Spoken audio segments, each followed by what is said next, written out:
Oui, Macron est très arrogant. Il se veut le médiateur en chef de l'Union européenne, mais jusqu'à présent, je ne vois pas où sont les résultats positifs.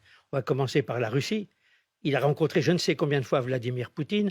Il a cru qu'il pouvait infléchir sa position, le faire revenir en arrière, et ça a été un total échec. Et aujourd'hui, on voit le prix qu'on est en train de payer. Il a joué la même carte un jour entre les Iraniens et les Saoudiens, à qui il avait demandé de jouer le rôle de médiateur. Ça n'a pas marché. Et puis, je pense qu'il y a aussi le problème de l'Iran. Macron a rencontré il y a un an à Bagdad, lors d'une conférence, le président iranien Raïssi, Ibrahim Raïssi.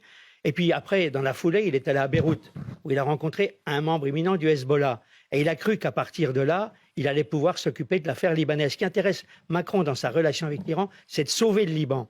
Or, le Liban, regardez où on en est. Il a quand même été aussi, il a permis de faire signer l'accord historique sur le gaz entre Israël et le Liban, deux pays en guerre. Oui, c'est une intercession de la France quand même. Ce qui m'intéresse, c'est de voir ce qui se passe au Liban. Regardez ces pauvres Libanais, dans quelles conditions ils vivent aujourd'hui. C'est lamentable, c'est pitoyable.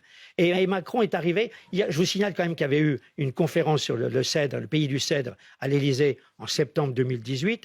On avait débloqué 11,5 milliards d'euros. Le FMI a dit on met 10 milliards de plus. Cet argent, 21 milliards, est toujours bloqué. Et ça ne va certainement pas dans la poche des Libanais. Et je dirais qu'il y a une telle corruption au niveau gouvernemental au Liban que malheureusement, on ne peut pas être enclin à un certain optimisme.